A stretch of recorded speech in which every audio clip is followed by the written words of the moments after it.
एक लड़की के दो प्रेमी थे, वो दोनों से बातचीत करती थी, दोनों से बोलती थी कि मैं तुमसे प्यार करती हूँ, तुमसे करती हूँ, दोनों से मिलती थी, संबंध बनाती थी, सब कुछ एकदम बढ़िया चल रहा था। लेकिन इत्तेफाक की बात देखी कि दोनों लड़के एक दूसरे से मिलते हैं और दोनों को पता चल जाता है कि दोनों की प्रेमिका एक ही है और वो दोनों को धोखा दे रही है। और एक दिन जब लड़की एक प्रेमी को बुलाती है तो वो प्रेमी दूसरे प्रेमी को फ़ोन करता है, बताता है कि लड़की ने मुझे मिलने के लिए बुलाया है।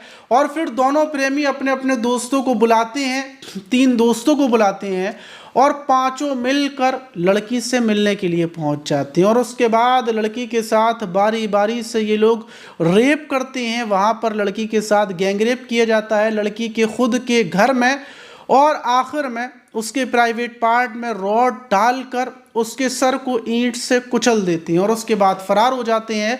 जब इस घटना को शुरुआत से आप सुनेंगे तो आपकी रूह कांप जाएगी, और कहाँ की ये घटना है और कैसे लड़की के दोनों के साथ अवैध संबंध शुरू हुए, कैसे पता चला, पूरी कहानी बेहद ज़्यादा चौंकाने वाली है। तो चलते हैं और जो आज की घटना है इसको शुरुआत से जानते हैं आखिर। तो दोस्तों, मेरा नाम माज है, उम्मीद है कि आप सब अच्छे होंगे, सुरक्षित होंगे। और जो आज की घटना है वो असम की है। जिस असम में बाढ़ आई हुई है, जहां खाने पीने के लाले पड़े हुए हैं, उसी असम की है। वहां का होलाकांडी एक इलाका है। उस इलाके में रहने वाला एक परिवार 4 अगस्त की रात को अपने घर में, मतलब एक शादी का प्रोग्राम था, क्योंकि जो होलाकांडी इलाका है वहाँ पर बाढ़ मतलब आई है, लेकिन कम बाढ़ आई है, ज़्यादा पानी नहीं भरा। तो वहाँ पर एक शादी काफ़ी टाइम पहले फिक्स हो गई थी और 4 अगस्त को शादी का प्रोग्राम था। उस शादी के प्रोग्राम में सारे लोग इकट्ठे होते हैं। वहीं पर एक लड़की स्नेहा जो अपने परिवार के साथ शादी के प्रोग्राम में पहुँचती है। सब कुछ एकदम बढ़िया चल रहा था, लेकिन स्नेहा की जो लड़ाई हो जाती है वो अपने मौसेरे भाई के साथ हो जाती है। जो स्नेहा है उसकी उम्र महज 16 साल है। और शादी में लड़ाई होने के बाद रात 10:30 बजे के टाइम पर, क्योंकि जो शादी का प्रोग्राम हो रहा था उससे थोड़ी दूरी पर स्नेहा का घर था, तो स्नेहा शादी के प्रोग्राम से गुस्से में निकलती है और अपने घर पहुंच जाती है। स्नेहा के परिवार के लोग सोचते हैं कि चलो लड़ाई हो गई है, हम यहाँ से कुछ खाने के लिए स्नेहा के लिए ले जाएंगे, वो खाना खा लेगी और वैसे भी प्रोग्राम ख़त्म होने वाला है। और स्नेहा घर चली जाती है। और आधे घंटे के बाद जो स्नेहा के परिवार के लोग थे, जब वो घर पर पहुँचते हैं तो वो देखते हैं, जो नज़ारा वो देखते हैं, उनके पैरों तले ज़मीन निकल जाती है। परिवार के लोग बेहोश होकर वहाँ पर गिर जाते हैं। स्नेहा के शरीर पर एक भी कपड़ा नहीं था, उसका चेहरा ईंट से कुचला हुआ था, वहीं पर ईंट पड़ी हुई थी। और प्राइवेट पार्ट में एक लोहे की जो मूसल होता है, जो कूटने वाला, वो प्राइवेट पार्ट में घुसा दिया था। स्नेहा की इतनी बुरी हालत थी, ऐसी लाश पड़ी हुई देखकर फौरन जो होलाकांडी थाना है, पुलिस को सूचना दी जाती है। मौके पर पुलिस पहुंचती है। परिवार वाले रोते रोते बार बार बेहोश हो रहे थे कि आखिर स्नेहा के साथ ये किसने किया। पहली ही नज़र में देखकर लग रहा था कि स्नेहा के साथ गैंगरेप किया गया है और उसके बाद उसकी खौफनाक तरीके से हत्या की गई है। जब पुलिस ये नज़ारा देखती है, स्नेहा की ऐसी हालत देखती है, तो वो सिर्फ रेप का मामला नहीं लगता, सिर्फ हत्या का मामला नहीं लगता, बल्कि ऐसा लगता है कि स्नेहा से बहुत ज़्यादा रंजिश निकालने के लिए उसको इतनी ज़्यादा तकलीफ़ दी गई, उसके चेहरे को कुचला गया, उसके प्राइवेट पार्ट में ये मूसल सा घुसाया गया। अब पुलिस कातिलों को ढूंढने में लग जाती है, मोहल्ले के सीसीटीवी कैमरास चेक करने में लगती है, लेकिन कोई कातिल नज़र नहीं आता। उसके बाद पुलिस स्नेहा के नंबर की जांच करना शुरू करती है कि लास्ट टाइम स्नेहा ने किसको कॉल की थी, किससे बातचीत की थी। जब पुलिस को पता चलता है तो उसमें नंबर निकलता है ब्राज दास का, जिसकी उम्र महज 18 साल थी। और एक और नंबर निकलता है मोनूज दास का। इन 2 लोगों के नंबर निकलते हैं और इन दोनों नंबरों पर स्नेहा की दिन में कई बार कॉल होती थी। और उस रात मोनूज दास के पास भी स्नेहा ने कॉल किया था। दोनों को पुलिस उठा लेती है, दोनों लड़कों को। और जब इनकी लोकेशन को चेक करती है तो पुलिस को लोकेशन भी स्नेहा के घर की मिलती है। अब पुलिस दोनों युवकों से सख्ती से पूछताछ करती है कि तुम स्नेहा के घर पर गए थे स्नेहा से मिलने के लिए।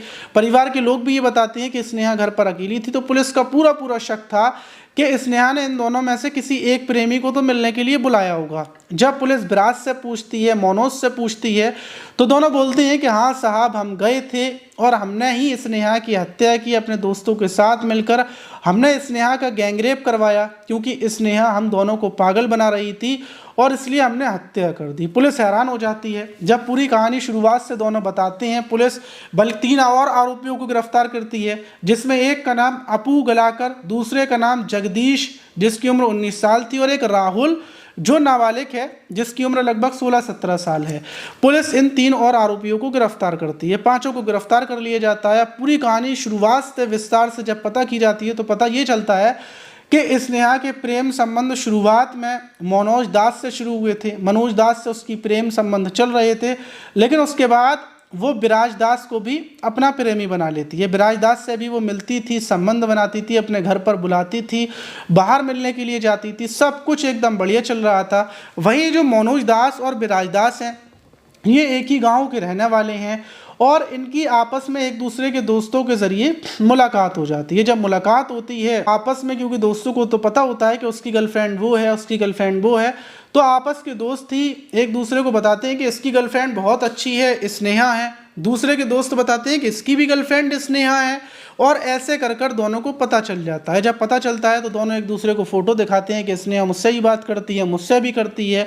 अब इसमें जो मनोज था उसका दोस्त ये राहुल था जो छोटी उम्र का था और ये विराजदास का दोस्त अबू और जगदीश, ये दोनों दोस्त थे। अब इन 5 को जब पता चलती है तो इन लोगों का दिमाग ख़राब हो जाता है। दोनों प्रेमियों को ऐसा लगता है क्या स्नेहा ने मुझे धोखा दिया, मुझे धोखा दिया, मतलब दोनों को ही ये लगता है और दोनों अंदर ही अंदर बोलते हैं कि मैं तो बहुत प्यार करता था, बहुत प्यार करता था। और फिर ये बोलते हैं कि उसने जब हमें धोखा दिया है तो उसके अंदर संबंध बनाने की हवस है, क्योंकि वो दोनों से संबंध बनाती है।